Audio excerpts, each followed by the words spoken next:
I think Aurora is the most likely team out of the quote-unquote favorites in Stage 3 to actually go 0-3. There's other teams out there who can overtake them. No, I'm actually going to disagree with you on this one. Here's why. Right, we're back at Counterpoints. Obviously, the major continues. We're on Stage 3. We're actually filming this almost at the beginning of day 1 of Stage 3. So I will remind people. I even saw some people miss this on the pick-ems, although to be fair, it doesn't tell you in the game when you do the pick-em, which is this is the stage that's all BO3s. Like, I saw people doing all things like, well, this team, they could lose a BO1, so that's irrelevant, isn't it? Like, it's all BO3s here, mate. So if you pick thinking you're going to get some, because I actually think in the modern day on the BO1s, no matter what people say, I think people do actually hope there's crazy-ass results in some of the first 2 BO1s, because obviously if you want some underdog team to win, then winning the two, going 1-2-0 is the ultimate chance to do it, isn't it? So I don't know about that, but I thought where we could start to make things a little bit spicy is obviously everyone is looking at the pick-ems, aren't they? And don't worry, I've learned humans are just like this, bro. Humans are actually incapable of just understanding like that guesses, you know, are just like feelings, or you going off one thing that ends up being right, but there was another thing you also understood that ended up being wrong, you know. What people really do is we are very superstitious people. Like, I think all creatures are actually. And so what we all really do is we pretend when someone gets an amazing pick-em that they're psychic, or that they're just better than the rest of us or something mad like that. So the joke is, like, I've even been like a rare recipient of that, because I think I had like 6 pick-ems like on day 3 of the last stage or something. So it looked like even I was just going to like wreck the whole thing. I only ended with 6, by the way. It wasn't even a big deal. But if for one team, people are like, oh my God, Thorin knows. It's like, no, I've got it wrong all the other times. You idiot. It averages out eventually. But here's where I thought was fun. Normally on the pick-ems, actually for this stage, because it's BO3 and it's all the best teams in the world, you actually have some pretty consistent ones. Like, I notice you have the same 3-0 as me and almost everyone else. We just took Vitality Spirit. We're all using the logic of like how good they are, etc. Right? The only person who did any crazy ones, if you want to look it up, is actually Tech Girl. She did like some full-handers, like banter one. You'd have to look hers up. Hers is wild, bro. But anyway, whatever. But I actually saw Pimp got balled on his 0-3 though. Like, I thought Maui picking G2 0-3 was bold, but Pimp has simultaneously picked Paravision, which, listen, that's not totally impossible. You think about the recent terms, they have been bad. I don't know how many people picked him for 0-3, fair enough. But the one I thought I wanted to ask you about is you picked Aurora to go 0-3. Now, first of all, that means I already know, since Pimp not only picked them, but tweeted this, that Pimp has fully learned to just understand how the internet is. Like, you know, he's not on some hooksy shit. He knows that, look, yeah, they're going to say, listen, they're going to send you messages and it's going to say translated from Turkish automatically. We all know that. So, but what's the reason for 0-3 though? I think it's a bold pick.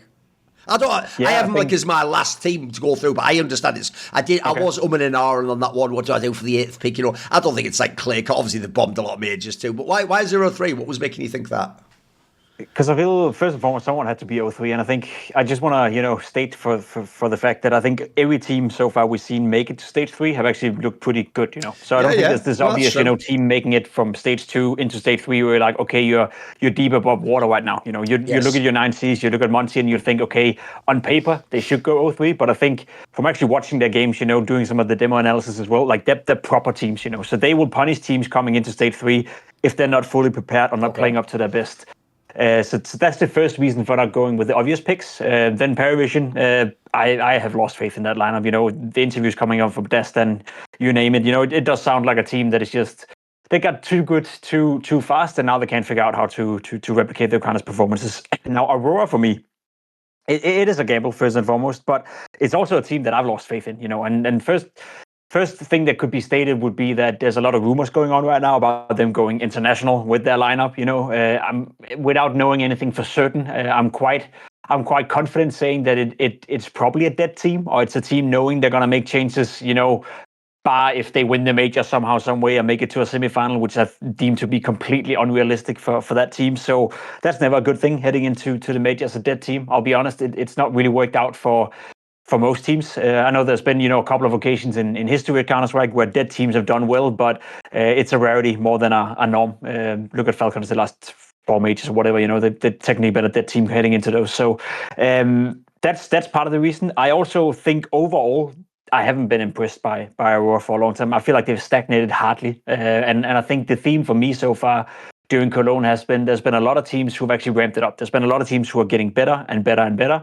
There's been a lot of teams who, I think BetBoom is a great example, showed from stage 1 how they played good Counter-Strike, came into stage 2, continued to play maybe even better Counter-Strike, and now coming into stage 3, I don't see them not winning a best of 3 game. And I see them beating Aurora, to be completely honest. I see it's realistic that they could beat Aurora in a game like that. So it's more based on, and that's not really Aurora's fault, I haven't seen them play yet. They're entering straight into stage 3, so it's kind of easy to make up your own little, story inside your head that if they're that team, maybe they haven't been motivated. But it's just in general a team that for a long time, they did so well last year, and they really should be proud of their season, but they dipped out, and so far this year haven't really impressed me. It's sometimes looking okay, and then they have that one occasional tournament where you're like, okay, they're back to something along the lines of what we saw in the beginning of 25. But I'm left more disappointed that I'm left impressed every time Aurora plays at the moment. So it's not that I would bet my house on Aurora going 0-3, but someone had to be 0-3, and if you had to be a bit edgy with it, and if you had to take a bit of a gamble,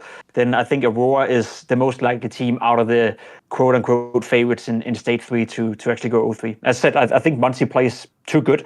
I think 9C plays too good. I think a lot of the teams have played so well as a team, as a unit, that they will punish a team coming in unprepared. And I'm afraid, given that I think Aurora is a dead team, that they will come in a little bit undercooked.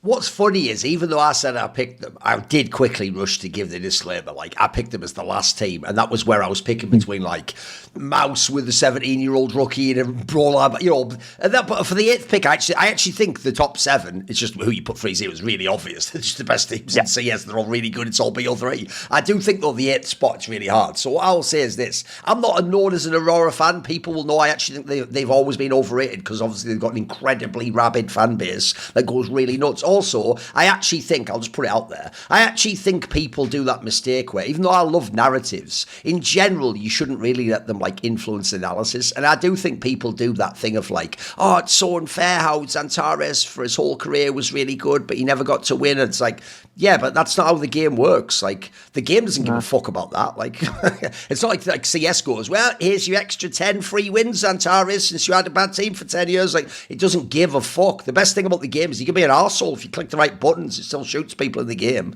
So what I would say is this. I actually do think the problem with their team, and this is like an interesting way to think about it, is, you remember something like, I'm going to say it was like 2 months ago now off the top of my head, there was that mad rumour posted by, but like not a plausible source. It was one of those people on Twitter who just post shit where it's like, who the fuck is this? And they've got all the leaks somehow. And there was that tweet where it was like they were making a super team in Aurora where it was like Alexi B was joining, and like, I can't even remember I think muldaugh. Yeah, I remember muldaugh was one of them. It was like, on paper it looked nuts. It was like such a ridiculous squad. But what I will say is this: even though I've never heard another rumour about that squad, I mean, first of all, it'd be absurd for Alexi B to leave Na'Vi right now. Again, I don't really believe muldaugh leaves before Fallen does. You know what I mean? There's all these things about that. Like, I think if you're making up rumours, you pick the wrong names, you fucking idiot. You can actually, if you're smart, you can guess at rumours that you don't know the answer to. If you just like actually had a plausible one, like for example, say Frozen's going to 1 million teams right now. That actually sounds plausible, doesn't it? But here's the thing that actually does make me think, Pimp, that you're right about there might be a dead team. I did later, about a month ago, hear that like, oh, there might be changes in Aurora, as in they might go international. Because let's be real, one thing even they know, it's been discussed to death on these shows, is there's nowhere else to go in the Turkish scene. They've already tried all the players. They've already tried like xCloud into Jota, it's like, fuck, they're all gone. And worst of all, there's obviously no IGLs, is there? Like, I might not be a Magic fan. I'm certainly not a Magic fan. But you know what? Who the fuck else is there? Who else? I mean, I would even make the joke that speaks Turkish, but the joke is, if you ever heard his own podcast, he keeps going out of his way to tell you he's not even that fluent himself in Turkish. So, but if anything, doesn't that show that they have nowhere else to go, boys? Like, there's no other person with international experience. So I do think the idea, because again, since I will remind people, it's obviously not a Turkish org, is it? It's like a fucking Russian org or something. I'm not even sure who owns it, right? But I think it's Russian, because they used to have loads of... It'll be something Eastern European. So anyway, the point is, I assume they have money. Now, listen, who knows where the money comes from for Eastern European orgs, but they get it somehow, Pimp. So it's not implausible they do have money. And I do think, if you were to just say to someone, this is an underrated angle, I think, right? Forget the whole muldaugh thing. If you just said to someone, though, hey, do you want to join a team, an international team? It's got Xantares, Wicadia, and Woxing. It's like, that's not a bad little three, man. Hey, we could do something with that. And if anything, because they've played this loose style. You're not even coming in like some Na'Vi shit, like, oh, how would I adapt to this? They just play FCS, mate. Like, they run out and shoot people on Inferno Mirage and through the R. Like, so I could totally see that. And also, I think there was even a rumour at one point in time also, like, maybe Woxit will go to Fake. Again, I think it was a fake one, mate. But I think I know how these rumours come about. I don't think that's purely someone in a cave with no info. I think there might be a rumour behind the scenes. Like maybe Aurora goes international, and then all the scammer fake leak guys come in and go, yeah, it's this happening, and then they just hope that they, got lucky, and then they're going to seem right in hindsight, and then everyone will believe them. So I do think like Aurora is sus as fuck, and they always have been, mate. Like the biggest problem they've always had as a team is,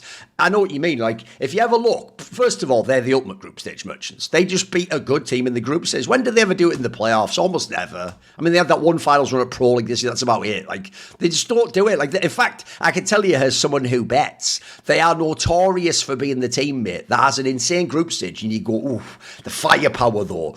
Ooh, I mean, look at the odds though. They could upset like a Na'Vi or something. Get the fuck out. Don't ever, if you ever pick them against a good team in the play, you are a fool. This team they are made to just break down and fail. So I've got another angle for you actually that you were like hinted at slightly there. And I've seen people make this point about Vitality, but it's a very good point. If people don't know, when I was a journalist in CS 1.6, I actually didn't do a lot of sort of like narrative stuff because I was more of like a journalist, and then I would write people's story about their career. But actually, when I would write the story about their career, I would be very like the joke is, someone once made this joke in StarCraft 2, but it was true. They once made a meme where they said I was the highest paid Wikipedia writer in the world because my style of writing an article was like, and then they went to this tournament and lost Nari in the semi-finals to the top team. But I wouldn't do like now where I'd put all analysis and like poetic shit. That wasn't my style really back then. I wasn't that person. But one of the few actual things I came up with in Counter-Strike is in CS in the latter years, one of the biggest tournaments was the Intel Extreme Masters run by ESL.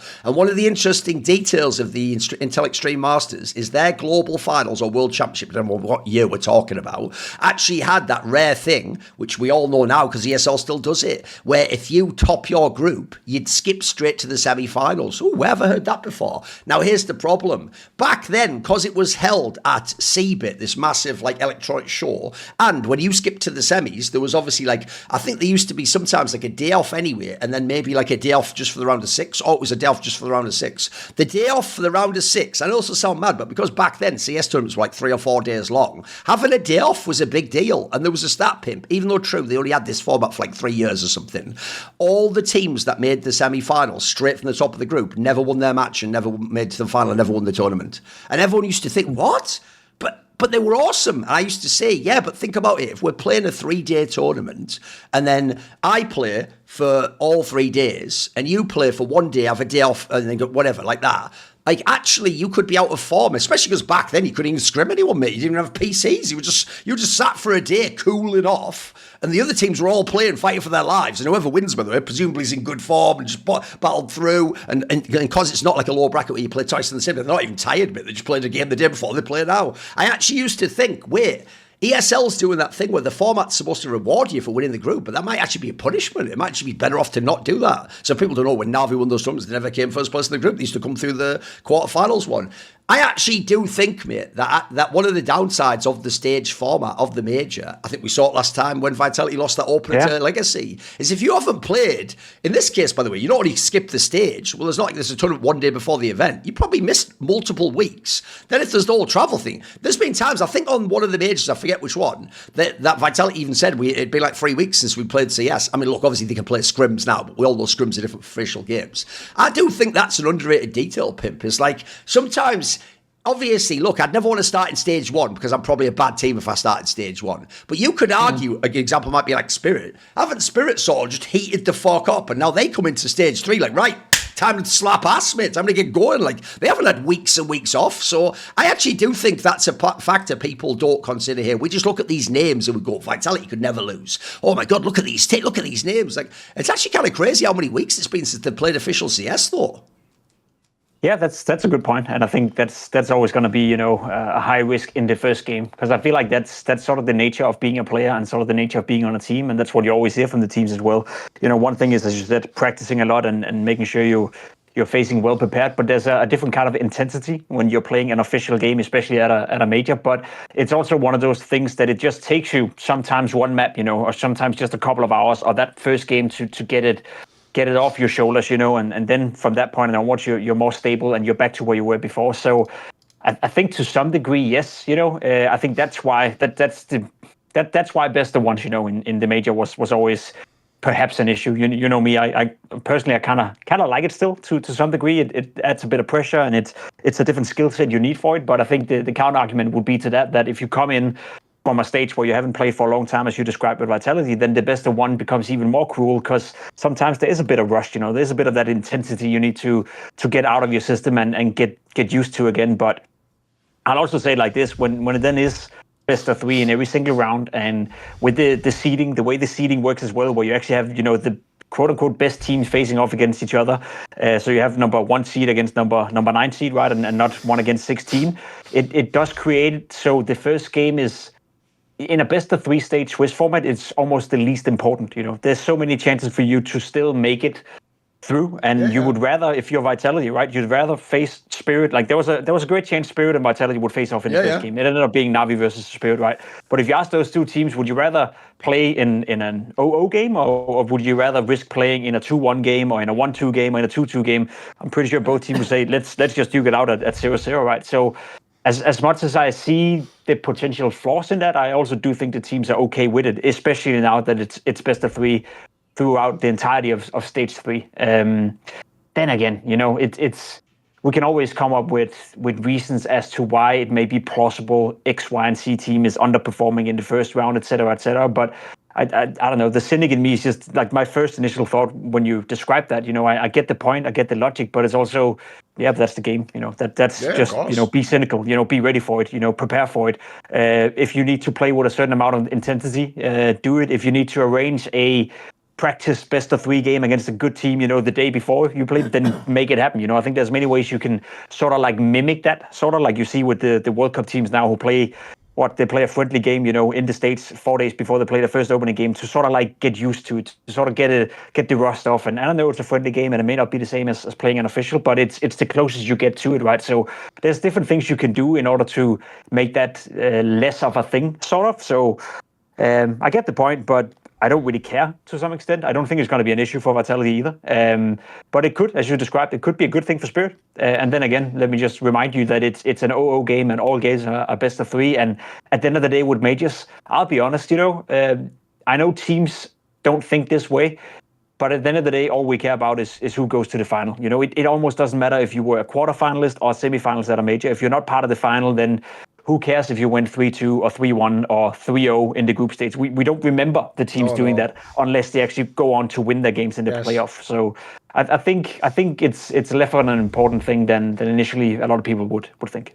I've got an angle for you, and then what we'll do is we'll do a little bit of like preview and guess at teams and stuff. But I've got one more sort of like topic that I just think is like circulating the major, but I haven't seen people really discuss it. Is one of the big things about majors is I do think a lot of fans have a very simple way of thinking about sports and esports. What they think is their brain goes like this. One of the things about me is I try to listen to people before I say they're wrong or stupid. I try to think how is their brain coming up with that statement though. So one of the reasons why, I'll give you an example, as someone who loves Ronaldo, one of the reasons why, if you're a Messi fan, you're like, the debate's over, it's because Messi won the World Cup, right? So their logic goes like this. The World Cup is the most prestigious tournament ever to win. Debatable, but historically, certainly, that was a very popular opinion. Since it's the most prestigious tournament ever to win, if you've won it and you scored in the final and stuff like that means you're the best, because since it's the most prestigious, that would be like the highest pressure game, and you won in the highest pressure game, wouldn't the highest pressure game performer be the best player ever? There's sort of a logic to it, even though not really, because if we're saying who's the best player ever, what you really mean is on a random day or most days of their life, who was the best player ever? That's what you're really asking, because best is an average thing, isn't it? It's not really one day, is it? Like, spoiler, there's people who've scored in World Cup finals who weren't even close to the best player ever. Like, they just had a great game or something. Like, that's just how sports works. But I do get the logic. Now, I think people do that with majors way too much, Pimp. Like, any time, like, the number one thing you can do as a young player is just have a little fluky run at the major, mate. If you do that as a young player, we already saw this even with people who end up being good, like Shui and Kixan. Mate, people won't just be saying, hey, this could be an interesting player. Remember, after that Blast Paris Major, people were genuinely like, right, kick karrigan out of phase and bring Shui in. Kick out, mate, they wanted everyone good kicked. Like, fucking, they just wanted these players to go, not from like, you're promising, let's see you in tier 1, because I'm on someone like Anakin Skywalker. I'll follow your career with much interest, young Skywalker. That's what I do. They were like, right, fuck it, they're the best, put them straight to the top. And I always want to go like, what's the sample size? Like, holy shit, right? I've seen that at this major. So I want to ask, as not just about specifically only people at the major, but generally the idea that when we have like older people or older talents who aren't as good right now, or they're in a slump, that we don't just like look for another similarly aged talent and who's playing better off it. So we try and go for youth. I think a lot of people want youth because they want the breakout player. So I'll give you 2 examples from this tournament. In this tournament, one of the players, I mean, actually, one of the teams I think was a surprise to make all the way to stage 3 was BATE. They've done a great job so far. Yeah. And one of the reasons why, if people didn't see it, is in the last stage, the 16-year-old kid, Sizzy, who literally, his birthday's in December, he is mega 16, boys, right? This guy actually fried in that last game. He fucking wrecked Grix and Big, and he looked awesome, and his stats were really good. 16 years old. You think about that guy who's the IGL of Monty, this Gizmy guy, because they had such great performances. People are like, this guy's he's good. Maybe we should like kick out some other IGLs and bring him in, right? Obviously, my problem here is this, Pimp. I barely see these players play. Like, they're not only experienced, but like, it's not like they did the whole season and then we're going, right, let's boost them up. So I want to know, sometimes you should gamble on youth. I mean, by the way, if you ever gamble on youth and you're right, you look like a fucking genius, obviously. Where are you at on that sort of a thing? Like, when you see these players have a pop-off, what's your reaction to it? How do you process it? Yeah, I think I'm more in the ballpark as you. You know, they pique my interest at that point. You know, they're like, okay, that's something to look out for, and that's someone, you know, that you wanna see how they develop. I think it's almost impossible unless you call donk and have a breakout like him. You know, to be like, okay, put him straight in. You know, in the conversation about being one of the best players in the world, or put him straight into, I don't know, the new iteration of Face, you name it.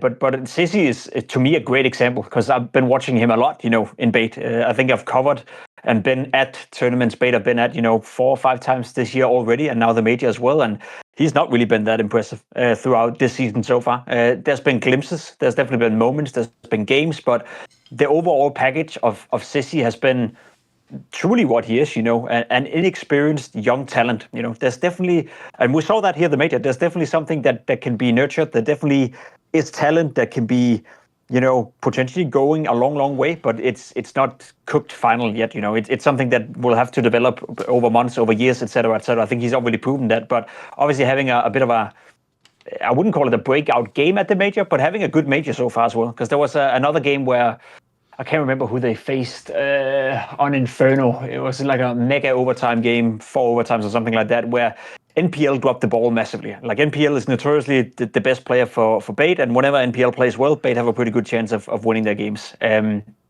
remember the opponent, but NPL dropped the ball over and over and over. Okay. Maybe you can find it, yeah. And Sissy in overtime, like, he had a horrible regulation, and then in overtime, I think he went, I want to say 16-4 or something scoreline, and he was like the single reason why BATE survived that Inferno game and ended up winning it in 4 overtimes. Looks like it was M80.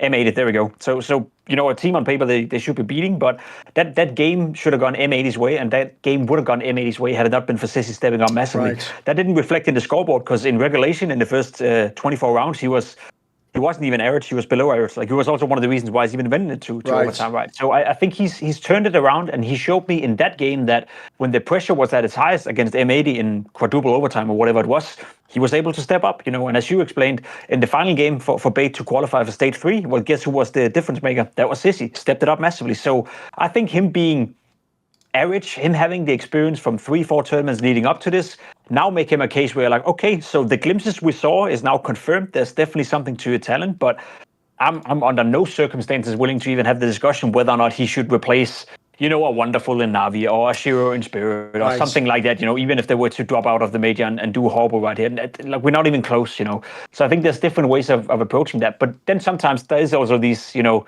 talents where you can just by watching them play, you know, you just load up a random demo and you just see the raw mechanical skill where you're like, okay, we got to gamble on this dude. And I think one of the best examples we can give, and one of the most unfortunate examples you can give, because you never really know what you get with that player, is Boris when he joined Falcons, back in the day.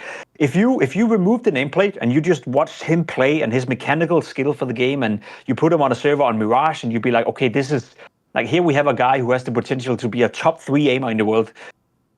Again, we didn't know that he was a fucking brick, that he had a total of 3 brain cells to work with overall, and he's fucked up his career multiple times, by being just outright stupid, and that's unfortunate for him, because he has a lot of talent, but there's no way you can mitigate for the fact that with talent, but no brain capacity whatsoever, both in terms of behavior, but also, being part of a team and starting into a team like this, just no saving that. So that's one of those, where had I seen that as a coach, had I seen that as an organization, I'd say we take the chance. Unfortunately, it turned out that he was a plank of wood, but you couldn't really forecast that, to be honest. So I think it depends on how much they show and where they show it. Then again, as you described right here, one thing is doing it at a, I think Sissy played at PGL Cluj-Napoca as well, where you had a couple of good games and a couple of bad games. You're like, okay, this is a big tournament, and Cluj-Napoca this year was actually one of the tier 1 tournaments with the best field of teams. So you're like, that's impressive. But then to do it at a major, as I described in overtime against M80, doing it in an elimination game before you go to stage 3, that's something that adds extra value to that. That requires a little bit extra. So for me, it goes from Sissy to be glimpses to now, okay, it's confirmed. Here we have a talent.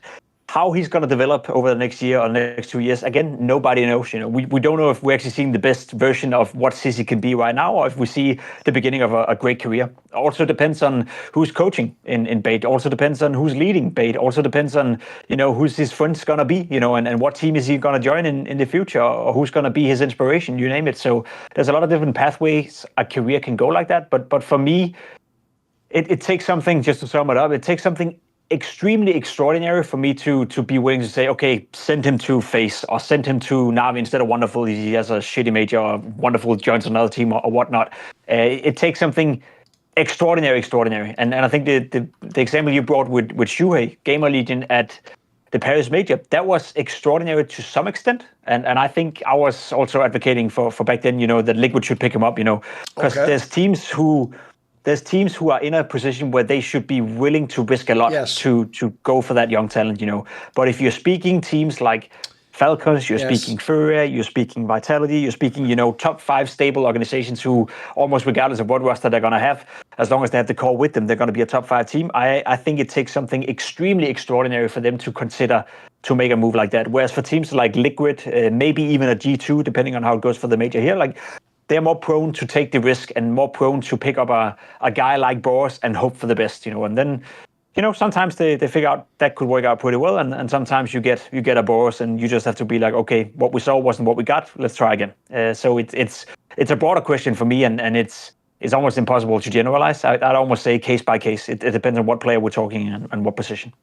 Yeah, I'll definitely agree on that angle. Like, one of my problems with that topic is, you also nailed it on the teams as well. It's a bit like sports. The team that makes sense to gamble on them is the one that needs to gamble. The reason why, if you're Liquid, you go for that one is, what if that does end up being some insane player? Well, you would never have gotten him if you were Liquid and he was insane, and we knew 3 years later he was insane. But the point is, yes, if you're like FaZe Clan and you could just already sign the best players in the world, why would you waste your time gambling? You don't have to gamble. You can just get the proven thing that already works. Also, I'll just throw this out there as well, right? Even the players who in history are unbelievable when they're young or experienced. So people know Donk now. You could even think of, like, if people want a really old school, it's going to be before your time, but you might have even been born this year, who the fuck knows. Back in the day, Element, the Norwegian player, I think he literally, by the way, like, turned 16 when he was making, like, the final of majors, mate. Because he was just one of those people who didn't get nervous, a bit like Donk. He just had unbelievable poise, But here's what people don't seem to get is, that wasn't just a random player. Those players ended up being the best players of all time as well. So I imagine they also had, like, an extra amount of talent that the other people don't have. So I think you can't take the exceptions. They're really, really, really rare exceptions. Most people were young, inexperienced. By the way, this is why I don't even blame them. In fact, one of the things I've been trying to push this year, if you've noticed, is we have to start doing this thing where, because we're so used to, because of Academy, seeing 17 and 18-year-old players, we keep getting players like Laux, where I'll quickly look it up just to confirm again. Yes, Laux is 21 years old. We'd all written him off. We all felt like he'd play played 5 years and he was a bomb because he used to play a few years ago, even he was on Falcons, then he was on Bleed, and you think, if you haven't made it by now, mate, how are you going to make it? And then I have to go, wait a minute, he's 21, like, what are we doing? And like, similarly, along exactly the same lines, I'll tell you another example that'll blow people's minds. Monesi turned 21 last month. Now, you all feel like we obviously watched him play forever. We've all judged him. People have told him he'll never be as good as Ziwu, or he'll never be the best. What are we talking about? Like, if I took away your perception of Monesi and just showed you the player he is today and said he's 21, you'd go, wow, what a career he has ahead of him. The sky's the limit. This is one of the best players. So I think we've taken the exceptions and we've really thought that you can just pick 17-year-olds and they should just be good when they're 17. And if they're not, then they're somehow like bombs or busts or something. It's like, what the fuck are we doing? Yeah. To me, it's a fun conversation because I feel like we see it all over, also in football as we both follow. Like they're getting younger and younger, they're getting introduced into the teams younger and younger. You take Lamine Yamal from Barcelona, great example. Who the fuck knows whether he's peaking right now or he's the final product or he just goes on to be the next Messi. Like, there's a reason why what's funny is I even think, because I'm obviously not a big Barcelona fan, I even think Barcelona fans overrate him. But when the fans online hate him, like, I'm like, he's like a fucking baby, bro. Like, he's obviously really good, no matter what you think. Like, he's not. You can't say he's failed now. He hasn't even started.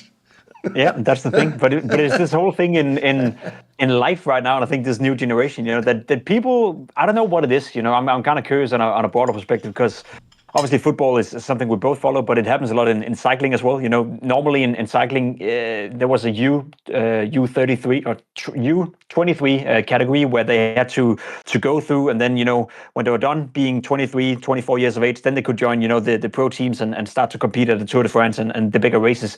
Nowadays, if you're 18, 19 years of age and you produce good numbers and you're fast on the bike, you just go straight into the World Tour, right? Wild. And that was unheard of. Yeah, that was unheard of just 5, 6, 7 years ago. Sure. So I think it's the reason why you feel that's happening right now, and the reason why we perceive it as such. When we write off players like, not writing off Monesi, but a guy like Longs for that matter as well. We write him off, and we forget how young they are. Look at Donk as well. Another great example. Like, we don't know if we see the final product of Donk right now. He could seemingly get even better. The way he played in stage 2, that's probably the best I've ever seen a player play. So, the thing is, we're catching up. We're not, as humans, we obviously always look at history. We try to build the narratives around history, etc., etc. Well, that history is changing rapidly in this very moment. So we're just a couple of years behind. If we had this conversation in 2 or 3 years, I think the norm would be that they start younger and younger, and we wouldn't necessarily be as prone to write them off because we've had more examples of players like Longs, who maybe emerged early, then had a couple of years where he couldn't figure it out and then came alive again.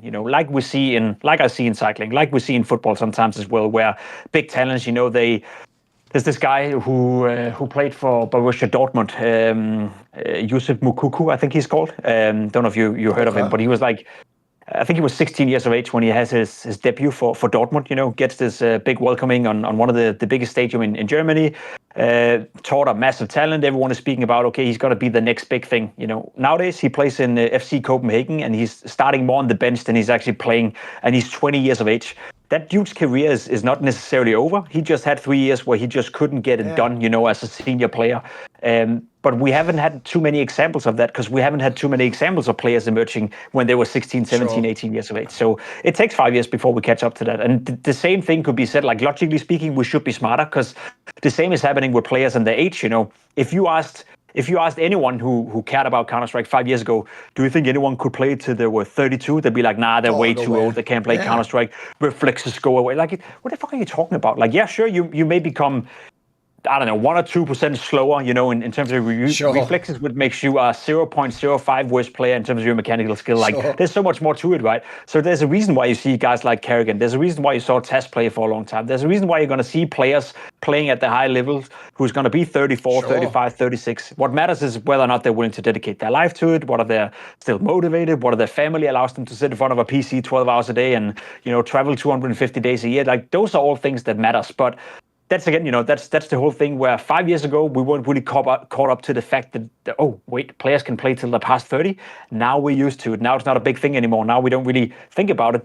The same is going to be the case with what you described right here, where young players come in very, very early. Maybe they don't have the breakthrough in their very first team, but they can most definitely still bounce back when they didn't turn 21, 22, 23. Another example is Bumas in Monty. Like, where the fuck did that come from? You know, he came into FaZe as a stand-in, played in MOUZ, has won a couple of tournaments. If you ask anyone who's watching the major, I bet you 5% will be like, who the fuck is that guy? Is that a new guy? Is that a new talent? What's going on? And fair enough for not being a super nerd or not watching, you know, every single game of Counter-Strike. But then let's us remind you that he had 2 or 3 years where he did nothing. He had a year where he didn't even play Counter-Strike, and then he came back to the game. Then he rediscovered it, and now he's playing in Monty, who I think has been one of the coolest teams to watch in Stage 2. So in that regard, there's always a way back. It doesn't depend on age. It doesn't depend on that. It just depends on the player and I guess the player's willingness to get it done at the end of the day.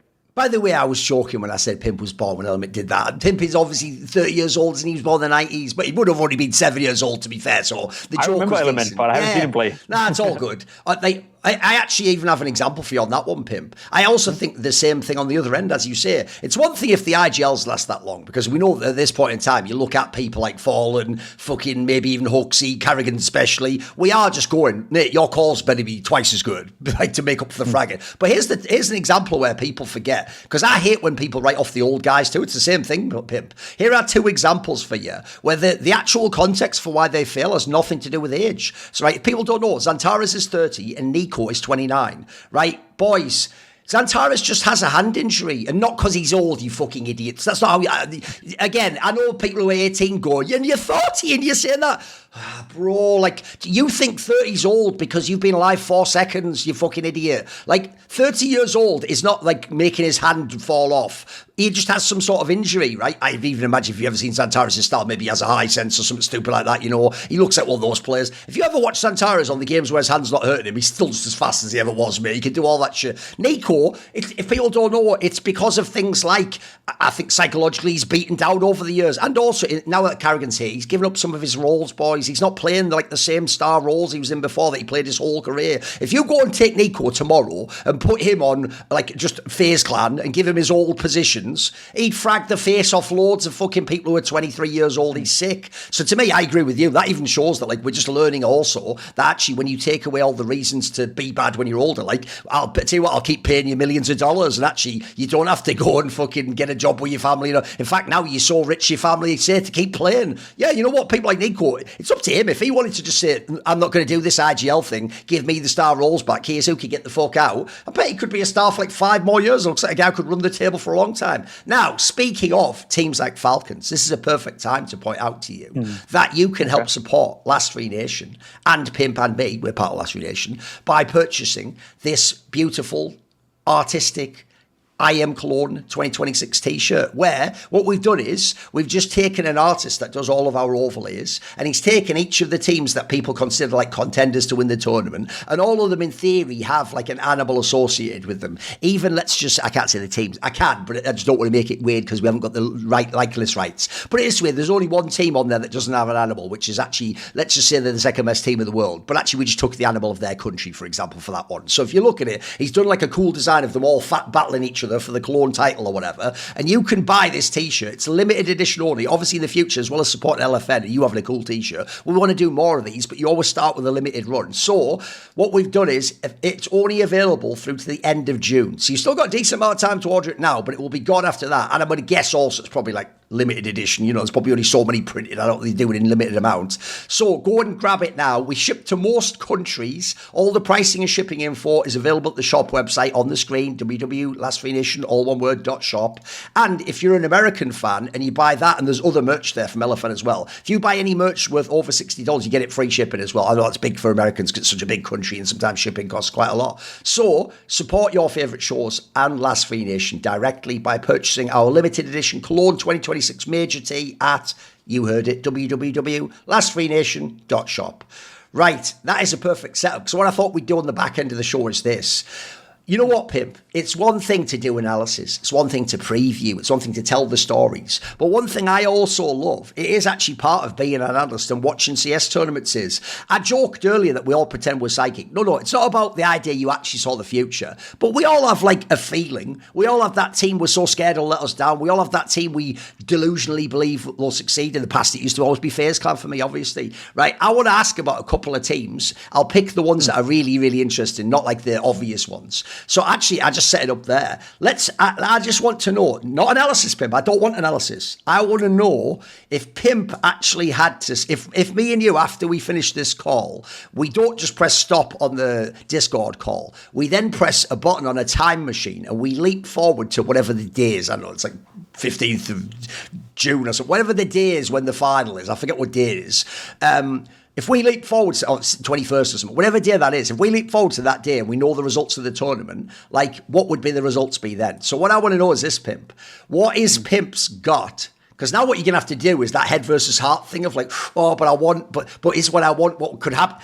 What happens to Falcons at this tournament, Pimp? They qualify for the playoff. They look better than people think in the group states. They give us that, high hope that, oh shit, if this is the Falcons that came into the major to play, someone can win this tournament, someone can beat Vitality, and then they find a way to fuck it up in the playoff. Whether that is in the quarterfinal or semifinal, probably depends on the matchup. I do have this feeling that if they get a decent matchup in the quarterfinal, I almost think the harder the matchup, the better for them. Like, if they get a team that's supposed to beat in the quarterfinal, I think they'll fuck it up in the quarterfinal. I think that pressure of knowing that they have to win this game and everything else would be a disappointment, and we play so good in the group stage, which they've done so many times before. I think there'll be some PTSD just instantly triggering every single player. And, then people say, yeah, karrigan got into the team. That's going to change now. Well, let's not forget that karrigan was in phase for 2 years, where they also sucked at pretty much every single tournament, apart from the major run in Budapest. So I don't think that necessarily changes. I do think the harder the matchup they get in a quarterfinal, the better it is for Falcons. And if they overcome that, let's say they get a Spirit or they get a Na'Vi or they get a Vitality in the quarterfinal and they beat them, at that point, then I'll be like, okay, maybe Falcons can win the tournament. But my gut feeling tells me that they'll probably get, knowing their luck as well, they'll probably get a decent opponent. I think they'll probably go 3-0 or 3-1 in this group stage. So they get a somewhat decent opponent, an opponent that on paper they should be beating with how they played during the group stage, and that they'll find a way to fuck up. That's my gut feeling, But I haven't written them off from winning the entire thing. I think they're one of the few teams still who can win the entire thing. And as we spoke about in a couple of episodes ago, I think it's more likely that Falcons win the major than Na'Vi wins the major, even though I think Navi's a better team overall. So that's sort of where I have them right now. They'll probably fuck it up, but it would be nice if they didn't. No, by the way, I actually totally agree with the sentiment about it. It'd almost be better if they had like one of those phase old school runs of 2024 where you have to play like the three best teams in the world, aside from you, to win the tournament. And then suddenly it makes you lock in and then everyone's playing awesome. Because here's what's weird. I actually do think in those matches, you can just look in history. Even NiKo, everyone says chokes. Mate, he plays fucking good in some of those games where he has to play the best team in the world, like Vitality though. Have you noticed how he always comes out? Because in that scenario, I think there's actually an obvious psychological framing, which is if you're playing the team that's supposed to beat you, and in fact everyone tells you they're unbeatable, no one can beat them, then you don't think about choking. There's no like, but I'm supposed to win it, oh my god. Because if you saw in that CAC final when they were against Legacy, oh mate, some of the rounds he lost were like, that wasn't about skill at all, mate. He just shit the bed. He just fucking, because in his brain, I'm sorry, when you haven't won a trophy in a team and everyone's, I know you won that fucking PGL one or whatever, but he hasn't won with the real lineup. When people have been telling you the whole time, unless you win trophies, you're a failure. When you go into a final as a crazy favourite like that, like the joke really is, all you can do is lose in a way. I mean, even if you win, by the way, people will still go, yeah, it doesn't really count, does it? You just play legs. So I know it sounds fucked, but actually I agree with you. They'd be better off playing straight into like Spirit and Vitality in the first round. That might even play dope. Right, here's the problem, Pim. I am just going pure. This is, this isn't even from the gut. This is just from the heart. You know what? I so badly want karrigan to do a miracle run with this team, bro. Even though I know what every cocksucker in CS is like. Don't worry. They'll turn around if he does it and just go, well, what do you expect? He had a super team. He had NiKo, the best rifle ever. He had Modesty. The same people 1 minute earlier were just like, NiKo, Choco, Modesty, he'll never beat Zebu. I know what people are like, mate, but you know what? I'll take it. Because here's the thing. I actually do think, it's why I have a very different perspective. I know a lot of people like Richard, for example, think that actually that Legacy loss at CSE is mega damning, that's the end. If you can't win that one, how are you going to win a tournament, But I do think, mate, they had 8 days practice. That was the second tournament back to back. And you're just playing against. Remember also, let's add in, here's a detail that's, I think, underrated. When you have a new team, a lot of the shit your coach does to anti-strat the other team doesn't necessarily work that well for your team because you haven't figured out your shit. Like, at the end of the day, I've always thought as an IGL, this is a key detail maybe fans don't get. I think there are IGLs, even at the low level, the snappies of the world, where they might actually be making the perfect read on the other team. Maybe their team can't execute it. Maybe they don't have the player to punish that hole that you're seeing or to do the thing you want to do. I actually think, by the way, the person, like your pick-ems, that's going to experience this major is, you know what, Jim, we've all crowned you as a genius, mate, but you're going to find at this tournament where you're fucking not very good players anyway, now play a world championship, as, by the way, a favourite in some of these games. I think you're going to experience, you're going to make some brilliant calls and some boneheaded Russian idiots just going to go and then miss the goal. And then every moron who hates James is going to go overrated. And it's like, you overrated him when he won, and now you've underrated him, mate. It's not his fault that some guy that, by the way, they're going to kick off this major, missed the fucking shot because he was scared and the circumstances changed. So I will just say it. The Falcons one, I actually think is the hardest one to predict and analyse in all of Counter-Strike right now. As you say, Pimp, they literally have the ceiling where they could win the event. They also have a world, by the way, I even said this when they signed karrigan, where they could go, look, I don't think they can actually go 0-3, but they could go 1-3. They could fuck up some of these BO3s and keep losing 13-11 and overtime, and they could fuck a half up. That can definitely happen. So I think that's why on that one I just wanted to know. Just give me vibes. Give me a sense of what happens. I'll give people at home as well one good reason to maybe believing a bit more in Falcons, because I get it. You know, it's been the same story over and over and over. You know, they're supposed to do better. They're supposed to win this tournament. They're supposed to beat Legacy. Yada yada yada. So what's really changed with karrigan? One thing that we discussed about Vitality is Apex willingness to win. You know, the way that Apex is kind of like ramping up everyone's level, you know, kind of demanding more from the players around him, and is very infectious with his obsession about winning. karrigan has some of the same things going for him. Like, karrigan is also obsessed about winning. And I think one of the things that happened in FaZe Clan was that karrigan lost a bit of that fire, because he also, you know, it's a man, trust me, from you know, speaking to him a little bit and watching him conduct himself, it's a man that never gives up. Like, you can knock him down 8 times, he still believes in his mind that the 9th tournament FaZe will go to, we'll find a way to win. This is purely rumour-based, but I even heard that at the end of FaZe, when they were dog shit, he was still grinding. Like, he was still hoping that, like, he could turn around just from hard work, mate. He's a true believer. I'm serious. He is a true believer, you know, and I very much admire that. And it may sound like a bit of a fluffy thing to say, because how do you really measure that? But I think he's definitely one of the players who wants it the most. I think he's one of the players that, you know, not only wants it the most, but also has the ability to sort of infect the players around him to wanting it even more. That obviously, again, he was also in FaZe for a long, long time, and you can understand why Twist, Brokey, etc. Like, why at the end of the day, why he lost a bit of faith in them, they maybe lost a bit of faith in him. You know, they've been together for a long time. I think in Falcons, everything you read in terms of interviews from Kyusuke, from m0NESY, from NiKo, like, they all start to get infected a little bit. That clearly has changed. You know, I think clearly the belief within Falcons that, hey, now we have karrigan, we can actually start winning shit. You know, I think that changes something. And I also do think your point with them losing to Legacy.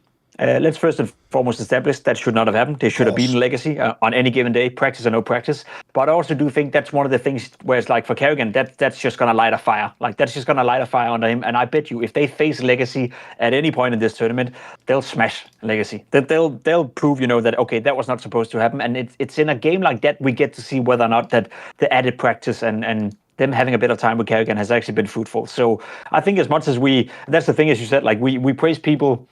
For James, we kind of overrate him when he's winning, we underrate him when he's losing. It's the same thing with Apex. Right now, obviously, it's hard to say anything negative about him. But one of the things that I give him a lot of credit for is his willingness to win and the way that he infects the teammates around him. karrigan has that same ability. Does not matter whether karrigan is not in a good period as an individual player. Doesn't matter if he's in FaZe or in Falcons. That's a quality of his that he has and he possesses that he can give on to the team that he's on. And that's something that he needs to, you know, he needs to be given the benefit of the doubt with that quality, because I don't see a lot of in-game leaders having that quality. Let's not forget that if we were to do an episode, and I think we should, by the way, at some point, where how many of the top 5, top 10 in-game leaders today are even people who wants to be in-game leaders. Yeah. That's players who just, oh, fuck, we don't have an in-game leader. I guess I can do it, you know. You look at Xerxean now, you look at Electronic back in time, there's so many players who just transition into in-game leading because no one else could do it on the team. Like, how many players have actually dedicated their careers from start to finish to be, I am an in-game leader, you know, or done like Apex, where you make the transition and then you bought into it and you're like, I'm never going to be anything else but an in-game leader. Whereas a lot of these players are like, Twist, I'm an in-game leader, I'm not an in-game leader. I'm an in-game leader, I'm not, you know. So I think that's a quality as well that people forget when you want to rate karrigan and you want to rate his potential impact in Falcons. it's just to give people, at home, a bit of an example of what may be different this time, because the rest is the same, as I said, them going into a quarterfinal, them facing I don't know, if they get a 9C or they get one of the big surprises in a quarterfinal, they'll find a way to fuck that up. I want to see them play Vitality, Spirit, Na'Vi, FURIA in that quarterfinal. I think they'll be better. Okay, and then I think the second hardest team to predict at this major is Team Spirit. And the reason why is everyone, when Spirit had their glow up over the last few tournaments in the last sort of month and a half or whatever it's been, obviously all the narrative, because it came from people who are analysts and people at the event who knew about what was going on with the Hallie situation, has been about the coach. Well, I've obviously made the joke of like, bro, is it even about the coach? The coach now is a fucking stuffed toad doll, which if you don't even know in Russian, like, it's not even jab-jabbage, that means like yab yabich or something. That just means like toad of toads or something like that, right? The meme there is they look just as good as ever with a fucking toad behind them. So, but here's the obvious problem to me, Pimp.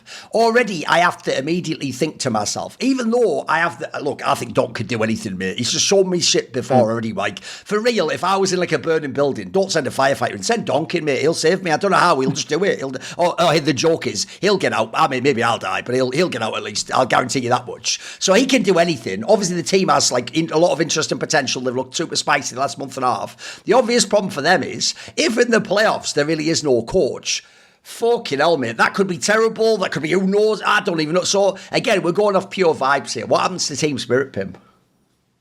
I think they could win the major. To be completely honest, I think they'll be part of the playoff, no doubt. They'll be in a semifinal as well, and unless they face Vitality in the semifinal, I also have them as a team that probably will make the final. I think my belief in Donk and his ability to win the major somehow, some way, almost with the example you gave right here, it doesn't matter how, he'll find a way out. It's almost at a point now where I've said it before and I'll happily say it again. Like, what makes Donk the best player in the world to me is that he's the only player that can win a tournament by himself. Like, it does not matter what team is on. It does not matter how well the players around him is doing. On any given day, he can decide that I'm winning this tournament or I'm winning this game by myself. And we saw examples of that in stage 2. And I know people will be like, well, he didn't play Vitality and he didn't play the good teams in stage. Like, what was it? A 2.27 rating on average over the course of 5 maps or whatever it was. Like, it is. It doesn't matter who you play. No one can do that. I know. No one can do that. It doesn't matter who you play. Honestly, if I fielded a team together with Chet and fucking Ash and Yank, like,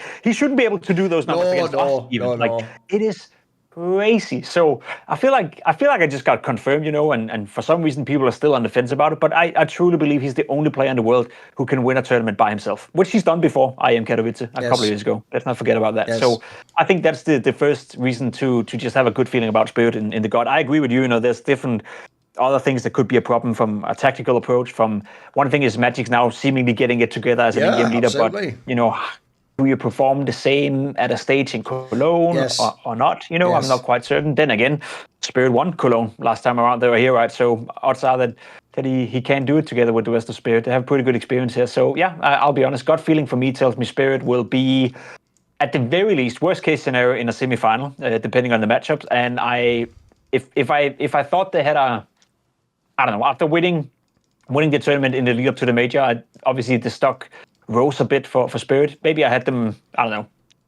7-8% chance of winning the major coming into the tournament. Just after seeing them in stage 2 and after seeing Donk play, like, that instantly bumps it up to like 15-20 for me. I think they're the second biggest favorite to win the entire thing right now. No, exactly the same. It's also I have them as my 3-0, not Na'Vi. Like, I do think, despite of all the coach shit and Magic's inexperiences, Nigel at majors, etc., I don't care, mate. It's like, if you have a player like Donk, because remember, the key thing here is this wasn't even, there was occasional tournaments I've seen where Simples had bad finals, including at majors, and one of the reasons why was the pressure on him to carry was crazy sometimes in some of those teams. Like, he's the reason you got there, and then everyone was looking at him like, right, drop 40, and it's like, I can't do that every game. Like, what's mad is, this is why I think Donk might even be the GOAT now and will be the GOAT. He actually can do that. I don't know how he does it. It's so inexplicable. It's why actually I go the other way. When he had the odd tournament this year where he was like average, which remember for him's like 1.2 rating, 1.15. Like I've never seen a talent like this. I've never seen anyone who can, like I say, he breaks all the rules that I have for Counter-Strike for what I should be able to say. So even without the coach, I actually still think, yeah, they can win the tournament. If it's not vitality, look, my heart wants Falcons, but my head says Spirit's the team that wins, mate. Because I think as long as the other teammates get the fuck out of Donk's way and let him carry, then you have some tenacious performances. And people are forgetting this detail too. Oh, I'm with you. People know I like Shiro. I also know he does let you down at big semis and finals. That won't matter if Tenacious playing well, mate. Like actually, we've evened up some of that firepower that we would have lost otherwise. Because the problem is, a lot of those old school past years of Spirit was Donk and Shiro carry the group stage. Donk keeps going in the playoffs, and Shiro just goes like, "Well, my job's done. Go on, Donk, win the tournament." It's like, we can't do it on his own. If you have Tenacious as well, also you can even argue that takes pressure off Shiro, surely. Now you have two players that are fragging out, and now you just have to contribute in some way. So I do think there's a very real chance, no matter what happens, they win the tournament. The obvious angle with the coach for me is more like if they run into like super fucking, like the obvious angles are if they play teams like Na'Vi and Vitality in the playoffs, that's where their coaching staff can have an edge on you. You don't have a coaching staff, you got a fucking toad behind you. That's if you're Magic's and you have to make the call in an overtime game of a third map, fucking hell, those are the ones, mate, that there's a reason why if you people like karrigan, those go down in history. Those are really hard calls to make, and if you want to make a ballsy call, that can win you the game, that can lose you the game. If you make a safe call, that could win you the game, that can make you look like a fool. You might not even give yourself a chance. So I think the Spirit one's sexy. All right, here's one I also think is really interesting, Pimp. Right? Even though everyone will tell... FURIA.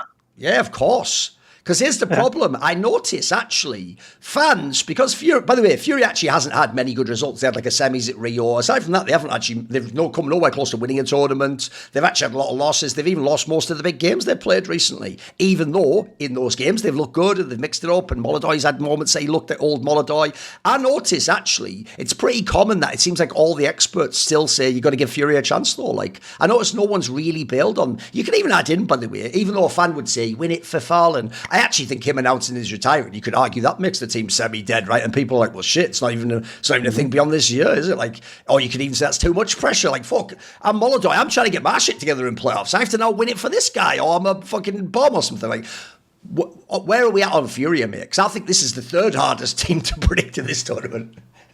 I disagree on that in the sense that I think it's super easy to predict. To be honest, they'll make the playoff and then they'll go out. You know, okay. I don't see FURIA at all have the ability to.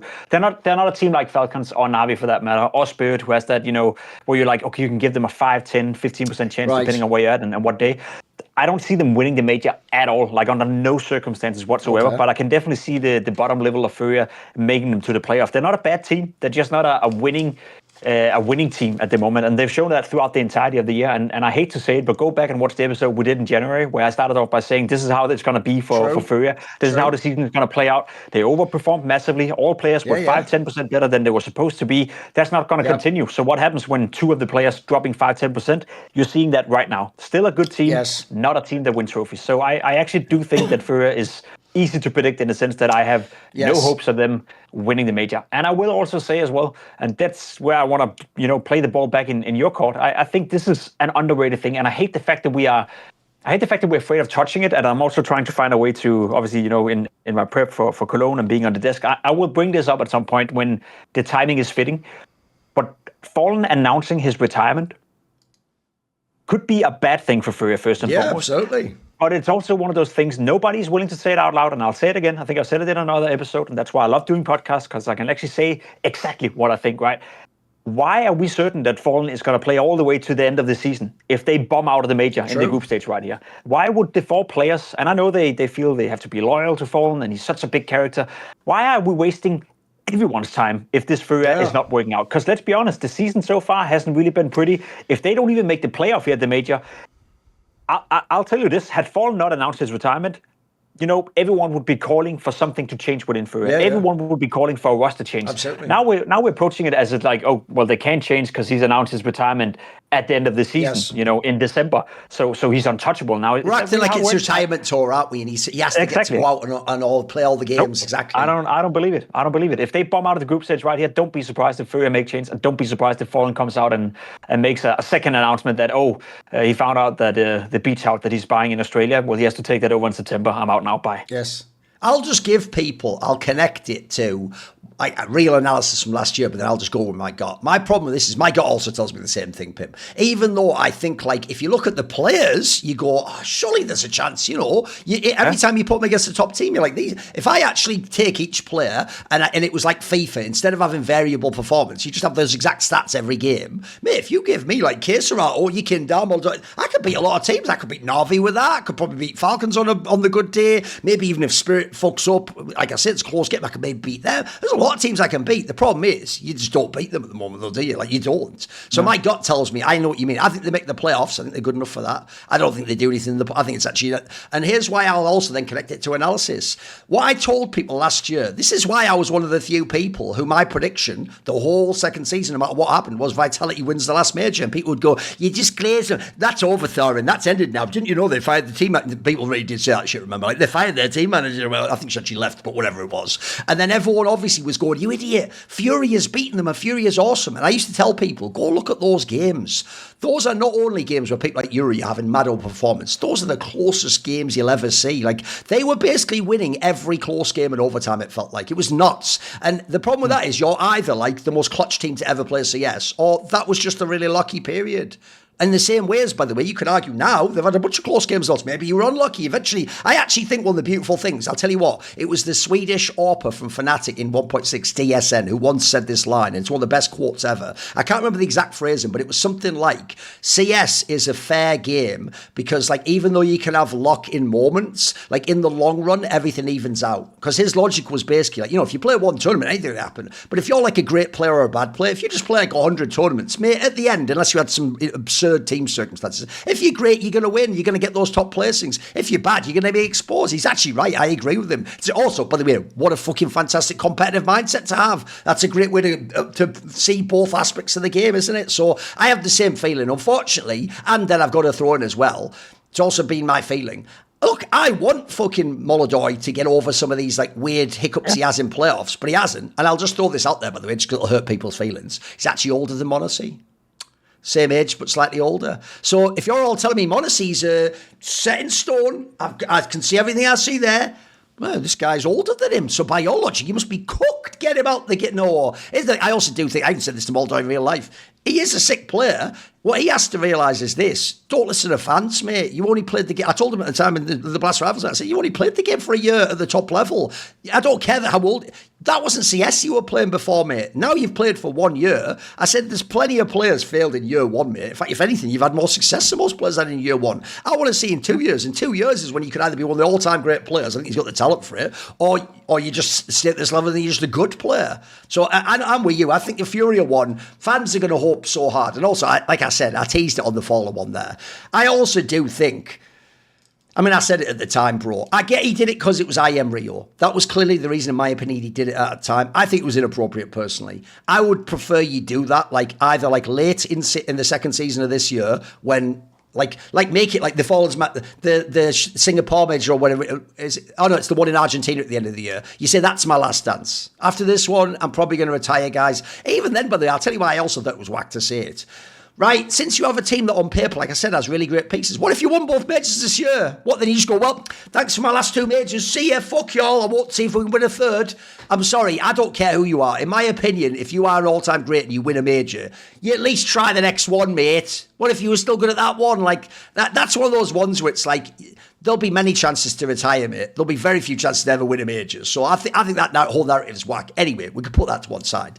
I think the last team I'm going to pick is this one, Pimp, because I think this is the team that has divided a lot of people, actually. Some people think they're going to be crap. Some people think they can do it. It's obviously this MOUZ one, where it's not even the real MOUZ, is it? Because they had to bring Brolan back in because they couldn't use GL. GL's actually technically listed as a sub for Na'Vi, if people don't know, because he's still on their contract there. Like, they've done this move where they've brought in 17-year-old Zelex, Xerxean's the IGL, Brolan's now back, but I'm assuming that Xerxean IGL still, so Brolan's back just as a player. So essentially, I've never seen this team play CS before, mate. In fact, the game they play today will be the first time they've ever played an official game with us. Now, I noticed on other pick-em videos, this is how I love rumours. Why do people like this with rumours? On Maui's pick-em, he'd heard from, I think he said Sponge, that like, Oh, maybe it was Apex. There we go. You think he said Apex told him this. He said Apex was like, that mouse is really scary in practice, bro. And then people have done that thing where it's like, oh my God, practice. And you know how people are in CS, mate. If you tell someone a real story from practice, people treat it like insider trading in like fucking stocks. Like, I'm going to put my whole life savings in. I'm going to be rich. But it's like, mate, if you only knew how many stories people were like shit in practice but won the tournament, mega in practice, bombed straight out. So, what do you think of the new MOUZ? I mean, look, I've never seen him play either. Could go anywhere, right? What's your feeling for MOUZ this tournament? Yeah, that is a tough one. I love the whole practice guards thing. I don't know if you noticed, but I've been hosting a couple of segments throughout this tournament as well. Whenever we have a play on the desk, I always ask that question. I want to know who they felt was the practice guard heading into the major, because it's a fun conversation, and we got a few teams to call each other out. And I think I can't remember exactly who said what and whatnot. Because I think I've asked the question 6 or 7 times now, but I'm pretty certain that every team that was mentioned, being practice guards heading into the major, is now out of the tournament. So take that for whatever you want, I love it. I love that too. I think that's fun too. So if that is true in MOUZ, then it doesn't bound well. Odds are not great. I think it's interesting because I agree. What I need from MOUZ to really put stock into them and really take interest into them is clearer communication. Is Brolan just standing in at this major and then gone no matter what? Or have they tried to actually function as a team and now give him the shot to do as well as JL or maybe even better in his new role, not being an in-game leader anymore? Because if they show up to this tournament and they actually portray themselves as, hey, we are a team, we are a 5-man roster, we are open about the fact that we don't know who the 5th is going to be, whether we're going to sign with JL, if we can get him out of Na'Vi, whether we're going to keep Brolan in a new role, or whether we're going to sign a 3rd player. You can say that out loud. I don't think, at this point, I think people think that Brolan is just a stand-in and then he's gone. I would love if there was some clearer communication on that, because if they show up as a team, and if they show up and have had the whole mentality that, hey, we're treating this as we are a new team, and then we see how it goes, I think Brolan is slightly underrated as a Counter-Strike player. I think as an in-game leader, he was definitely thrown into the deep water. As I said, respect for doing it back then, but people low-key forget that he's always been a very stable player. Like, he's never been, ever since the Orc got nerfed, he's never been a superstar or anywhere close to being a superstar, but he's always been a very solid Counter-Strike player, and I think for a long time in his career, he's been a little bit underestimated. So if you're asking me, can Brolan do as good as JL did coming back from a big break as a player? I'd say yes, and MOUZ looked okay at CSC. MOUZ looked like a team that could definitely make the playoff, They were, for me, when I did my pick-ems, they were like the toughest one to me. I wanted to put them in, but there was also me like, do I believe more in FUT or do I believe more in MOUZ? If they play a 2-2 game best of 3, who do I actually believe in? And I ended up going with FUT in that regard. So I definitely have them, up there. I'm super curious to see how they're going to fare. I think Xerxean as an in-game leader, what he's shown so far from an individual perspective has been great. He's super motivated, seems like, plays better, has a higher production, stats-wise, et cetera, et cetera. That's always going to fade out. Again, we've seen that, when, who was it? Valde back in North took over as an in-game leader, also had an uptick for a couple of tournaments. Electronic, we labeled him as the best fracking in-game leader of all time after 2 tournaments. Naturally also had a dip. Same is happening here with Xerxean. People are like, oh, if that's going to be the new Xerxean and that's going to be his level, he's going to be the greatest fucking in-game leader of all time. There will be a natural dip, but even with a natural dip, he's doing great. So I think there's interesting storylines when it comes to MOUZ, but I just wish that it would be a bit more open in the communication. And it may be that I haven't, fully read up on them yet, and the interviews, I haven't done prep for a MOUZ game, but I'd be curious to know if they treat this as a team or if they treat him as a stand-in. No, I have the same vibe. Like, I did consider them at the end of the pick-em for that 8th spot that I ended up putting Aurora in, because, like I said, that was the cursed spot at this point in time. Like, you just gamble on that one. I didn't do it, though, for that reason. I think there's too many uncertain questions about them, etc. Also, 2 factors for me. One, at these couple of tournaments they played, again, just like Falcons, I'll give them a break. It was only a couple of tournaments, and this kid's running with the same lineup they're playing with now. They tended to smash the shit teams, and then when they played the really top teams, actually Xerxean had bad games. Like, those are the ones he had bad ones. And he was the reason why. Like, it was agile and he was fragging out his match. He was playing better than he played before when he wasn't the fucking agile, although I understand it's implied maybe he sort of half IGL'd on some maps or whatever, so it's probably not like a pure like role swap. It's like a mild transition to doing more of that or something like that. So I've got to see that continue, obviously. And obviously, if your first test is the major and all this pressure, and then you've got all the 17-year-old guy comes back, possibly not even a player in your team anymore, I could see you feeling, look, I don't think they're 0-3, but I think that's more a team where it's like, look, maybe you can upset some people in a BO3. Maybe you play one of the bigger teams and you get that like big one-game performance from Xerxean, you get upset. I don't think you go to the playoffs, personally. I don't think you would do anything in the playoffs. I don't think, actually, I might have said this when they made the move. I know it sounds weird, but this is why I wish Cyclone, right before the move, hadn't done all those stupid interviews being like, why is everyone hating on us? Because they're talent. It's like, mate, you make people hate on you by doing shit like not ever win the semis, and then now you've just basically, as far as I'm concerned, written off this major.